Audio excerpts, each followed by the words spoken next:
because when you set your intentions with the new moon and you reflect and release on the full moon and you continue and repeat throughout each lunar cycle, it allows you to take inventory of both your inner world and your outer world, mentally, physically, spiritually, emotionally, and really nurtures a healthy self-concept and relationship with yourself. And that is the root of everything. Welcome to Ebbs and Flows with Erin. In this show, we're getting real about navigating the ups and downs of life together. I'm your host, Erin, and we're ditching the pressure to have it all figured out along the way because honestly, nobody does. We'll explore all things healing, growing, creating, and connecting. And if you deal with anxiety, depression, being a highly sensitive person, or just feeling overwhelmed by life sometimes, I see you, and this show is for you. My intention with these conversations is simple: to leave you feeling empowered, validated, and most importantly, reminded that you are never alone, no matter where you're at on your own journey. Learning that we all have the power to heal genuinely changed my life. And the best part, healing does not have to be complicated. The smallest changes really can make the biggest impact, and it can be joyful, fulfilling, and something that we do together. So join me in getting real about what it means to heal. Thank you for being here, and now let's get into it.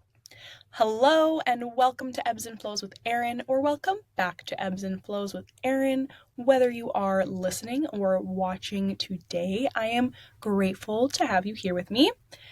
We are following up on my last episode, which was with a special guest, Leah, who is one of my best friends and a successful entrepreneur, nurse practitioner, cosmetic nurse injector, owner of Babyface Boutique. And we had a really robust, bodacious, as Leah said in the episode, conversation about mental health in relation to your work, career burnout, career transitions, the ebbs and flows of entrepreneurship, and very interestingly, busted some common myths and misconceptions about the Botox filler injectable industry. So I encourage you to give it a listen. One of my main intentions with the creation of Ebbs and Flows, and especially this podcast, was to foster deeper connection and spread the message that you are never alone. And there's so much power in sharing your story, no matter who you are. So I feel very honored to be able to have guests on the podcast, and I look forward to doing more guest episodes.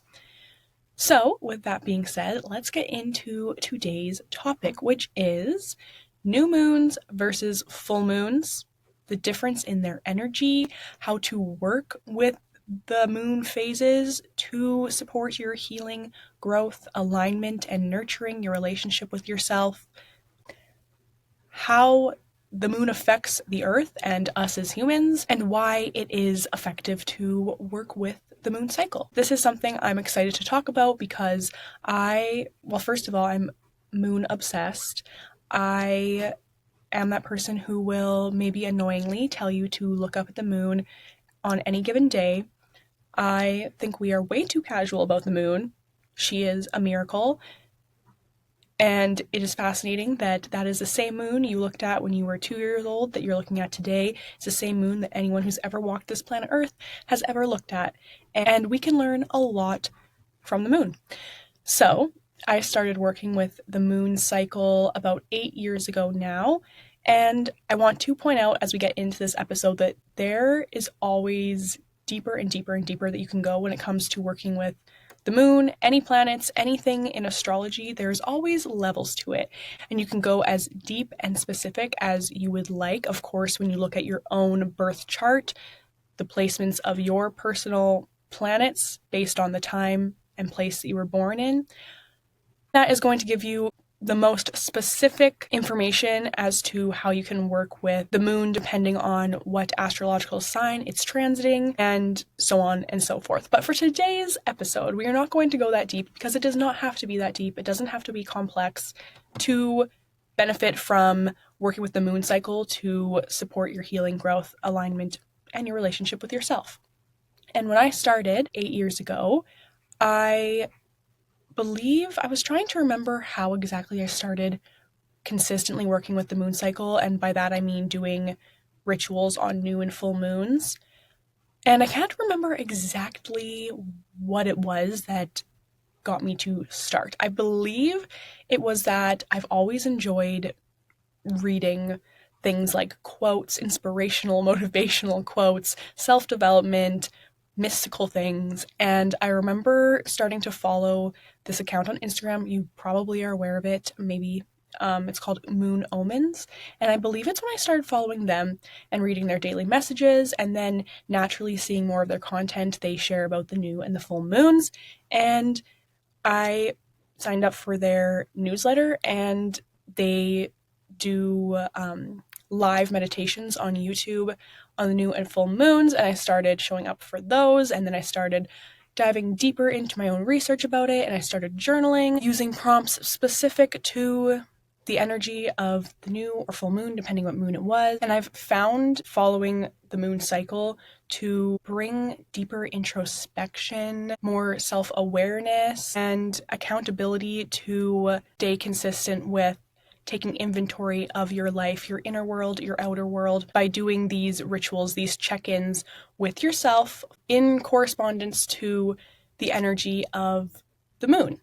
And then working with the energy of the moon, depending on the phase it's in, so that instead of working against the inevitable energy that is surrounding you collectively, you're working with it. And so that's another thing. There can be a lot of fear-mongering when it comes to the moon and working with the moon. Maybe you'll see messages like full moon in this astrological sign this month. Don't do this, don't do this, don't do this. This is going to be really hard. This is going to be tough.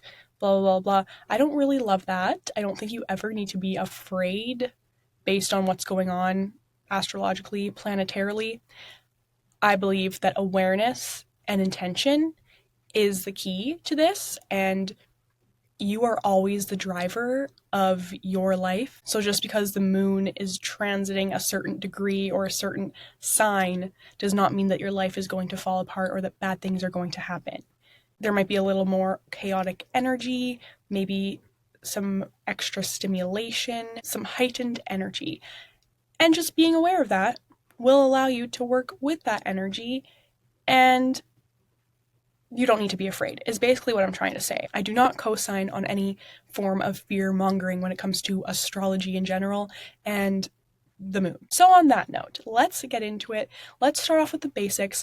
How does the moon affect the Earth, and in turn, us as human beings? Well, the moon's gravity stabilizes the Earth.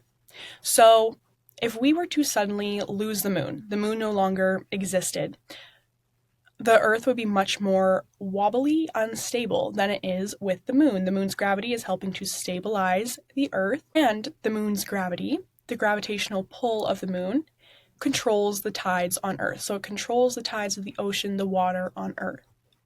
This is why during full moons and new moons, the tides will be higher, they'll be more intense, more extreme, because during new moons and full moons, the moon and the sun are working together gravitationally. Is gravitationally a word? Gravitationally. It sounds like a word. Their gravity is pulling in the same direction. So that is why the tides will be higher. They'll be more extreme during new and full moons, because during the quarter moons, the sun and the moon are pulling in opposite directions. So the tides are less extreme, less intense. And I'm sure if you've ever been around the ocean, a body of water, during a full moon or the days surrounding a full moon, and you've taken notice, you will see that the tides are more extreme, they're more intense. So that leads us to how the moon affects us as humans. We are made of 60 to 75% water. So if the gravitational pull of the moon controls the tides on Earth, and we are made up of that much water, you cannot tell me that the moon is not also affecting our tides. Now, there has been research conducted as to how we as humans are affected by the full moon. The general consensus is there hasn't been enough definitive research done, but in areas like sleep, there have been studies to show that people get 30% less REM sleep, which is deep sleep, during the days surrounding a full moon, and get 20 minutes less sleep than they usually do surrounding a full moon. Researchers do point out that it's kind of hard to get definitive answers when you're researching how the moon affects humans, because there's often so many other variables to consider. But if you even just talk to someone who works or is interacting with large groups of people regularly, especially people who work in hospitals or schools, and you ask them if they've ever noticed that people act differently, maybe get a little crazy, quote unquote, or acting off, people feel chaotic around a full moon, 98% of the time, in my experience, these people will tell you that yes, they notice when there is a full moon because of people's behavior. And I do want to mention before we go too far past this, when we're talking about the gravitational pull of the moon controlling the tides and the fact that during new and full moons, the tides are more intense because the moon and sun are working together. To give you more context, the moon controls the majority of the tides. The sun has the same effect, but to a lesser degree. So it still does have an effect on the tides, but the moon's impact is stronger. When they work together, as we said, it creates more extreme, intense tides. And the moon cycle has been followed since ancient times. So, and very interestingly, when I was learning about the moon, I learned that the word lunatic is derived from the Latin word luna, which means the moon, and originally lunatic meant and was used in the context of describing someone who was affected mentally or emotionally by the changes in the moon's phases. Now we just use lunatic to describe anyone who's acting a little crazy, but that was literally the meaning of the word, because it was believed that there were people who were acting crazy depending on the phase that the moon was in. So this is not woo-woo, new age stuff. This goes back to the very beginning of time. The calendar months closely mimic the lunar month. So a lunar month is about 29.5 days. A calendar month is 30 to 31 days. The woman's cycle in Fradian rhythm, menstrual cycle, is from 28 to 30 days on average, which mimics the moon's cycle. And that's a whole other topic to get into, because there's a lot of power as a woman in following the moon cycle, especially in relation to your own menstrual cycle and working with the energy and the best ways to support yourself depending on what phase of your cycle you are in. And I would love to talk more about that on another day. And when you think about it, a woman's time of ovulation mimics the energy of the new moon, new beginnings, creation, and then a woman's period mimics the energy of the full moon. It's about release and honoring. So again, I would love to share more about working with the woman's cycle. Maybe you've heard about cycle syncing and talking about how you can optimize your energy and again, your alignment based on the phase of your cycle. But I started off sharing this just to note that there is correlation between the lunar month, the calendar month, and the woman's menstrual cycle in Fradian rhythm. So why should we care about this? Why should we care about the energy of the moon's phases? Just being conscious of it and aware of it and setting your intentions will bring more alignment into your life, more ease, more flow. You can create more healing, growth, change, and nurture your relationship with yourself. The moon represents feminine yin energy. It is the ruler of our emotions and our feelings. If you look at astrology, your moon sign represents your inner world, your feelings, your emotions. Fun fact, it is often said that when you are intoxicated, your moon sign comes out more and you lead with your moon sign because you release your inhibitions and you are leading with your emotions and more of your inner world. So the moon represents feminine, yin, emotions, feeling. So working with the moon naturally allows you to tap into more of this energy and explore your inner and outer world, connect with your inner and outer world more deeply. Okay, now let's get into the difference between the new moon and the full moon and how you can work with each to bring this healing, growth, and alignment into your life. And I want to start off with an important message. And this is something that I learned along the way on my journey working with the moon. You do not have to do it all. You do not have to do every ritual or tool that is suggested to you.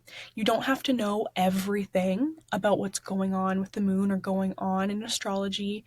You do not have to know it all and you don't have to do it all. You do not want this to start being something that you are stressing out about or feeling pressured to do. There is no right or wrong. There is no way to be perfect at this. You want to take the pressure off, especially in the world of social media. You can see a lot of do this and don't do this, and it can start to feel overwhelming, and that is not the point at all. That is actually worse than if you weren't doing anything at all to work with the moon. Awareness and intention and grounding is key. You can make your rituals, your routines as long or short as you want. You can make them as robust or simple as you want. The real purpose of this is creating connection with yourself and taking the time to take inventory of your life, your inner world, your outer world, your thoughts, feelings, emotions, what you want from your life, mentally, physically, emotionally, what's been working for you, what hasn't been working for you. It's all about showing up for yourself. So, I'm going to be sharing many things that you can try or you can do, but I want to make it clear, I'm not saying you have to do all of this. I encourage you to try what you're curious about, leave the rest.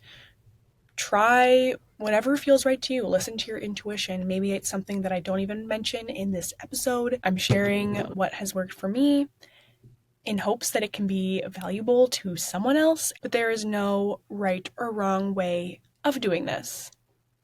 And in general, when it comes to self-care, if your self-care routine is something that stresses you out, you want to take a step back and reevaluate, because that is the opposite of the purpose of having a self-care routine or tools that you use. If any habits, practices, or tools stress you out or overwhelm you more than anything, then they are not doing what you want them to be doing. And that's okay. This is actually something that following the moon cycle can help you become aware of and refine and readjust. And we're going to get into that now. So, the energy of the new moon.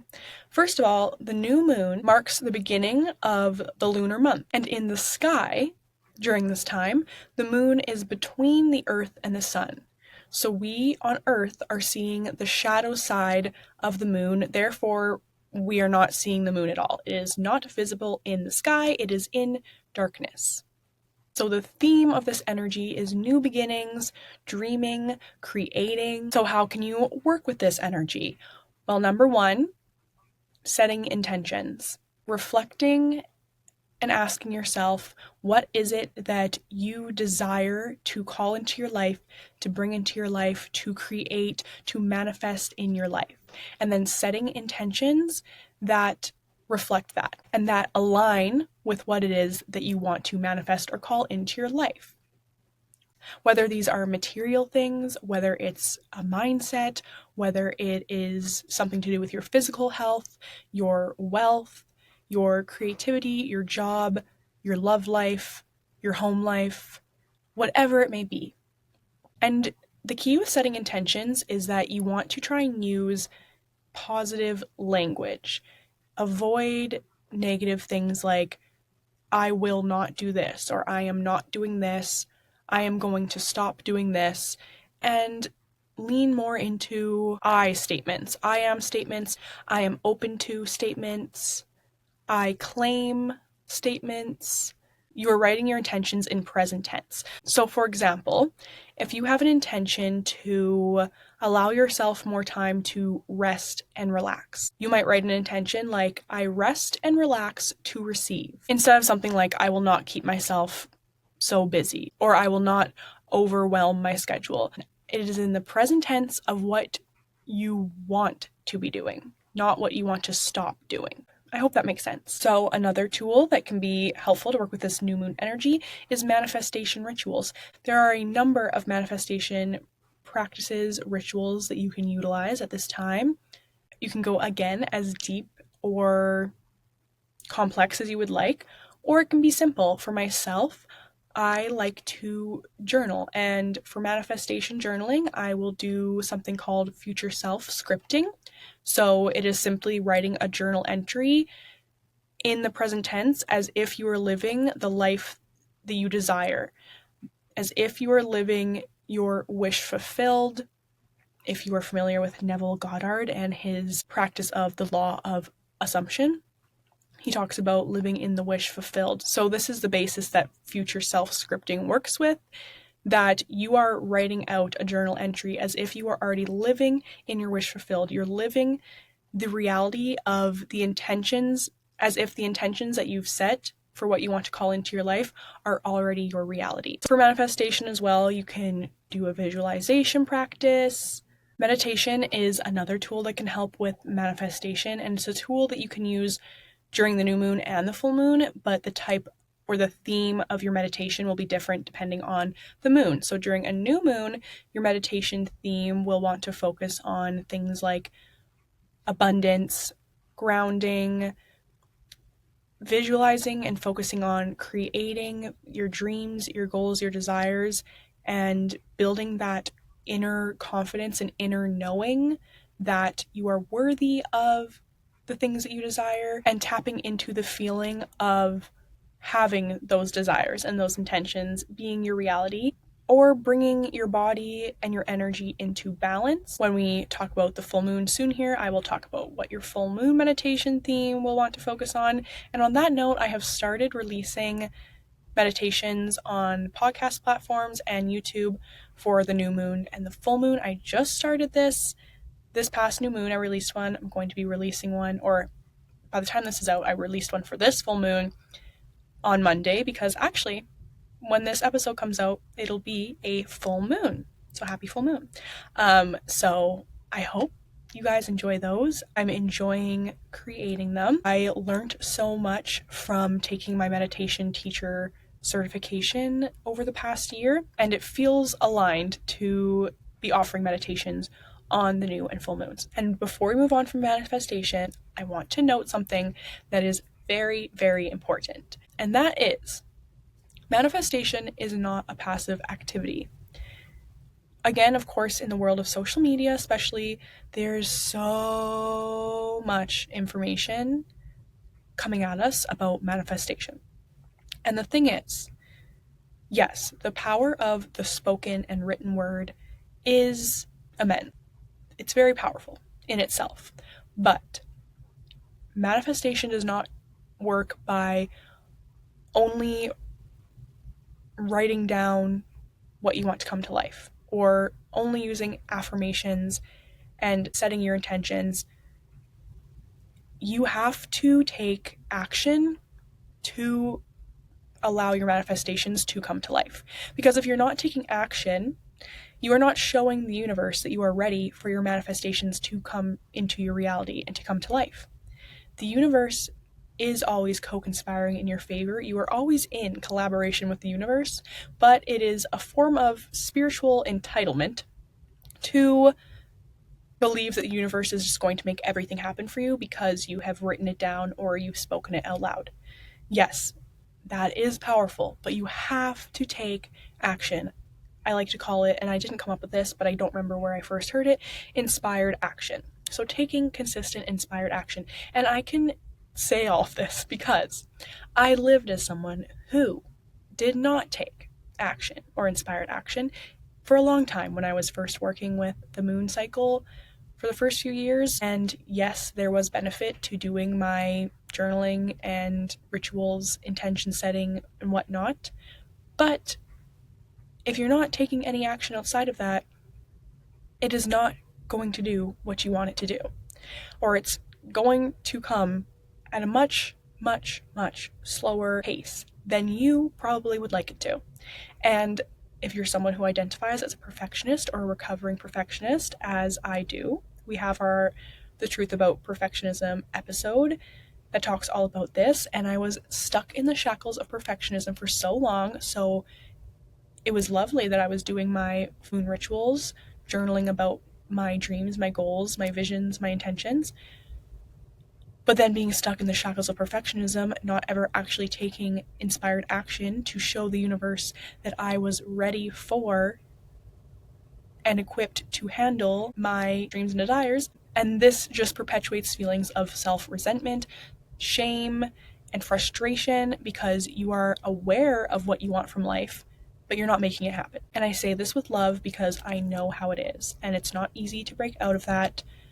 A lot of the time, it can be very helpful to do things like shadow work, therapy, nervous system regulation, somatic work, diving deeper into holistic health and wellness and working with my body, my energy, and addressing unresolved feelings, traumas, situations, learning how to work with your body and your energy. These are all things that are going to help you if you're someone who feels like it is hard for you to take action, or maybe you feel like you're stuck in fight or flight or freeze state. I totally understand and empathize with that, and I get how hard it can be to break out of that cycle, but I promise you that it's worth it to do the work to break out of that cycle.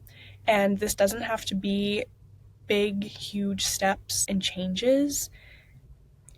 A lot of the time, it's the small shifts and small steps that compound over time that create the biggest change, healing, and growth in your life. Saying that from experience. And that is taking inspired action. Working on yourself, your health, your wellness, mentally, physically, emotionally, spiritually, nurturing your relationship with yourself. That is a form of manifesting, because the root of this work is how you see yourself, your relationship with yourself, your self-concept. So if you don't feel like you are worthy of having your desires or your intentions, your manifestations, then the universe is not going to bring them to you or help you achieve them, bring them to life.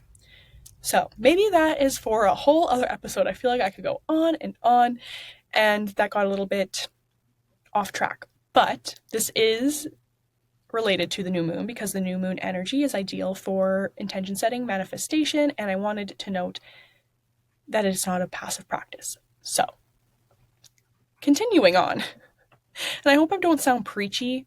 I really, really do not intend to sound preachy. Again, I feel like I say this in every episode, but I'm only able to talk about what I talk about so passionately because I've learned from my own experience. Okay, the next thing that you can do to utilize the energy of the full moon is have fun and express yourself. Again, this energy of the new moon is ideal for new beginnings, creativity, starting something new or planning something new, creating new things, whether that is something long-term or you're creating something for fun, like painting a picture, drawing, singing, playing music, doing interior design in your house, cooking or baking food, dancing around. Feel into what you want to do, what's going to feel good and fun to you, and do that. For myself, around the full moons, I like to do some sort of creative expression, and I really try to take the pressure off of it. So one of my favorite things is painting, and I try to just allow myself to put paint to paper, and whatever comes out of that, and I try not to overthink it. Something that gets you into a flow state. This can also be creative writing.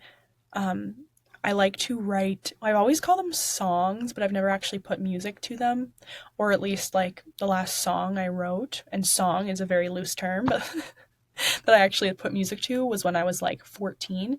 My one girlfriend and I both had gotten electric guitars at the same time, and we'd bring them over to each other's houses, and we wrote a song about playing hockey, and we strummed the same two chords over and over and sang our song that we wrote about hockey.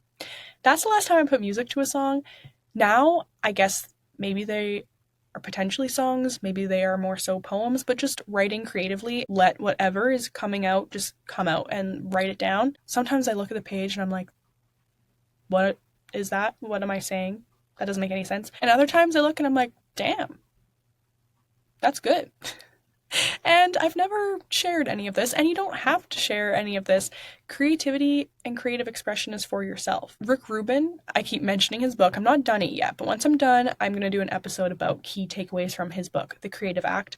And he says, a lot of the times when we think about artists, creatives, we think about people who publicly publish work. And he points out, we are literally all artists. We are all creating every day with the choices that we make and the things that we do. So On the new moon, I encourage you to try out doing something creative just for the sake of having fun and enjoying it. The next thing you can do during a new moon is move your body. So this can look like doing yoga, Pilates, dancing, walking, running, whatever you want it to look like. Doing somatic movement, which is really nice if you want to incorporate nervous system regulation into your body movement. This does not have to be complicated, just move your body in any way. Doesn't have to be intense. You can just do a few stretches, but move your body because it helps to move and release stagnant, blocked energy, and energy is everything. You are making space for your manifestations, your intentions to come in. And finally, utilizing energy practices. So if you are attuned to Reiki, you can do a self Reiki session, or you can receive Reiki from a Reiki practitioner or master. I have gotten back to offering my collective distance Reiki healings on new moons and full moons. So if you're not following on Instagram and you're interested in that, follow me at ebbsandflows222 because I am offering those once again, and anyone is welcome to opt in to receiving the energy. And Reiki during the heightened energy of new and full moons is a beautiful grounding, balancing practice to experience. So I really love offering those, and I do my self Reiki under the new and full moons as well. You can do simple energy practices like tapping on your body, EFT, emotional freedom tapping, where you are saying different affirmations or mantras while tapping on specific points. This is rewiring your subconscious mind. Or you can, even more simply, just tap anywhere and everywhere on your body. Tapping on your body is releasing negative, stagnant, blocked energy and getting your energy flowing the way that we need it to flow. Singing and humming regulates your energy and your nervous system. Anything you can do to work with your energy. Okay, let's move on to the full moon now. The full moon marks the halfway point of the lunar month. During a full moon in the sky, the Earth is between the moon and the sun. So we are seeing the big, bright full moon in the sky because the sun is on the other side of the Earth. And on that note, I mentioned in the beginning of this episode, when we're talking about how the moon can affect us as humans, and the study about getting less REM sleep and less sleep, one reason that this is said is because the light of the full moon is lighting up the sky more brightly at night, and the hormone that we produce called melatonin, we are meant to produce at night to start to signal to our body that we want to relax and fall asleep. An artificial light or bright light can disrupt our production of melatonin, so it is said that the brightness of the full moon in the sky could play a factor in our production of melatonin, impacting our quality of sleep and our ability to fall asleep. So the energy of the full moon is reflecting, releasing, most importantly, and honoring. So we are honoring ourselves, we are honoring what's working for us, and releasing everything else. We are releasing everything that is not serving us, that is not ours to hold. And we are reflecting on the intentions that we set during the new moon 2 weeks ago. So this is why working with the moon cycle is powerful, because it allows you to continuously set your intentions, and then during the full moon, you are reflecting on those intentions and readjusting, honoring what's working, taking note of what's working, releasing what's not working, releasing whatever it is that's feeling heavy to you. So working with this energy, what can we do in terms of rituals or tools? And on the note of releasing and reflecting, more journaling. So the journal prompts during a full moon will be things like I release statements. So you are writing down what it is that you are releasing, and you can go a step further. And if you would like, you can write a journal entry either to yourself, to someone that you are releasing, or a situation you are releasing, a feeling that you're releasing, a thought you're releasing, anything that you're releasing, you can write a note to it, a letter to it, and you can then rip it up, throw it out. You can burn it with fire. You can soak it in water and pour it back into the earth. This is going a step further in physically releasing what it is that no longer serves you, that you are intentionally releasing. So during my partner and I, Lacey, our full moon workshops and retreats, we do release practices. We've done fire release rituals where we get the ladies to write down on paper what they're releasing and then we burn them in the fire. We've also done water release rituals where we write down what we are releasing into the water and then pour it into the earth for the earth to transmute. So that just takes you a step further if you want to feel that physical release of whatever it is you are releasing. And if you want to go further as well with your journaling during the full moon, after you write down what it is you're releasing, you can follow your release statements with affirmations, grounding you back into the energy and the intention of what you are moving forward with. You can cleanse your energy and the energy of your space. This is typically the first thing I'll do for my full moon rituals. I'll take Palo Santo or sage and I will cleanse myself. I'll cleanse my home. You can also do this physically by cleaning your space, getting rid of clutter or material items if you feel called to do that. You are releasing thoughts, feelings, mindsets, material items, maybe people, places, things, releasing whatever it is that no longer serves you. When it comes to cleansing your energy in your space, you can also utilize visualization, which is powerful, where you visualize whatever color of light. I like to choose a white light, filling your body and your space, cleansing the energy.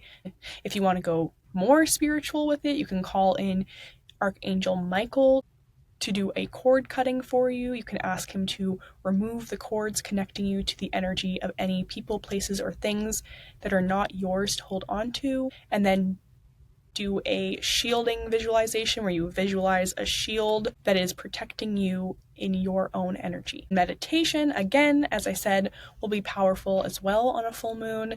The theme of a full moon meditation, you are going to want to be, you guessed it, releasing. So focusing on releasing what no longer serves you and bringing you back into a grounded, balanced state. Okay, this is my favorite full moon activity. I mean, it's one of my favorite activities in general. I talked about it in our episode about grounding techniques, but Epsom salt baths. Specifically during the full moon, if you're taking an Epsom salt bath, you want it to be extra intentional. So you are drawing your bath, you are pouring in your Epsom salts, maybe you're lighting some candles. If you are someone who utilizes crystal healing, then maybe you're putting some crystals by your tub, and you are setting the intention that this water is cleansing your energy, and when it goes down that drain, it is releasing everything that no longer serves you.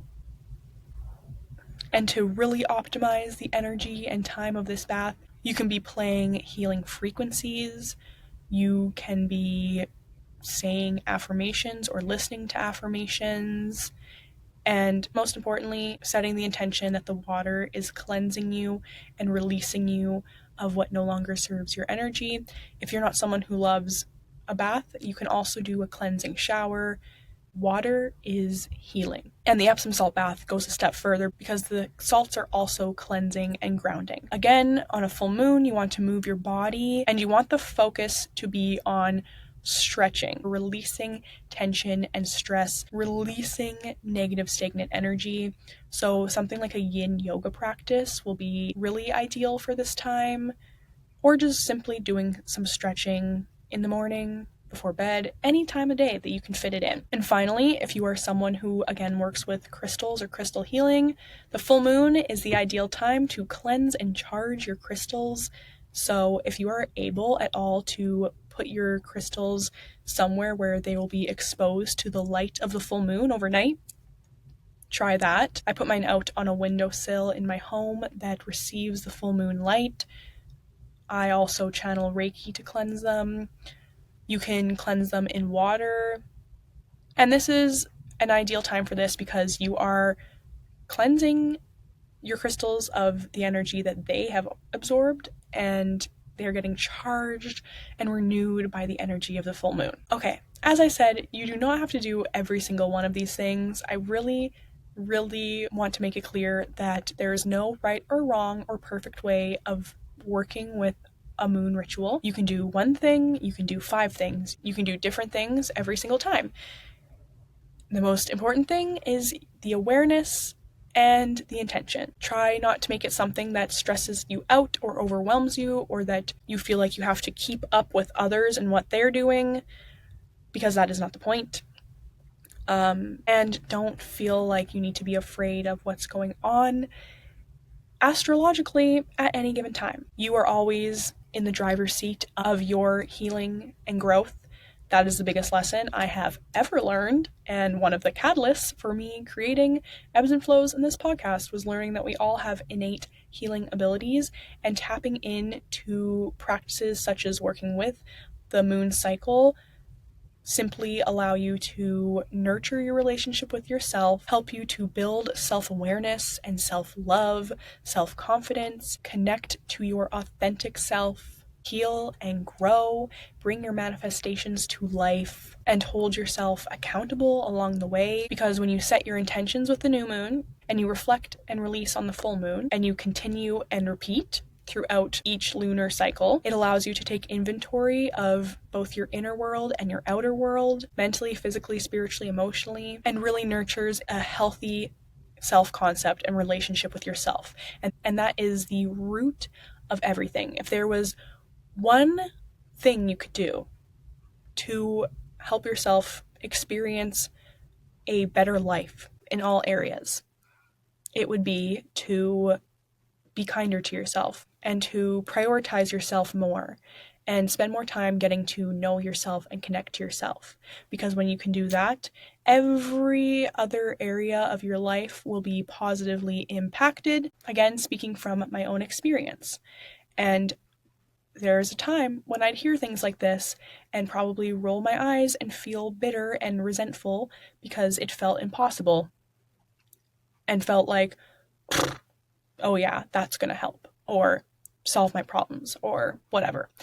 Especially when I was deeply struggling with things like anxiety and depression. But again, I'm here now, and I can say that things like this really can have a healthy impact on your life in all areas. Our number one message here is that A, you are never alone, no matter what you are thinking, feeling, or experiencing. B, you have more power and ability to heal and grow than you know. And C, everything comes in ebbs and flows. No matter what it might look like on the outside for others, everything has its ups and downs. And healing is not linear. It does not have a destination. It is a lifelong practice of coming back to yourself, prioritizing yourself, and nurturing your relationship with yourself. And you're allowed to change along the way. Okay, I hope that something here was able to provide value to you. If you have any questions, I would love to hear from you. All the information is linked below in the show description, the show notes. I would also love to hear if you have any moon rituals or tools that you use that I did not mention here. I would also love to have you receive the collective distance Reiki healings that I'm doing. If you ever want your own individual distance Reiki session, I offer that on my website, which I realized I really do not talk about often, and I should. But I offer individual distance Reiki healing sessions, both for humans and animals, on my website, which is always linked in the show notes.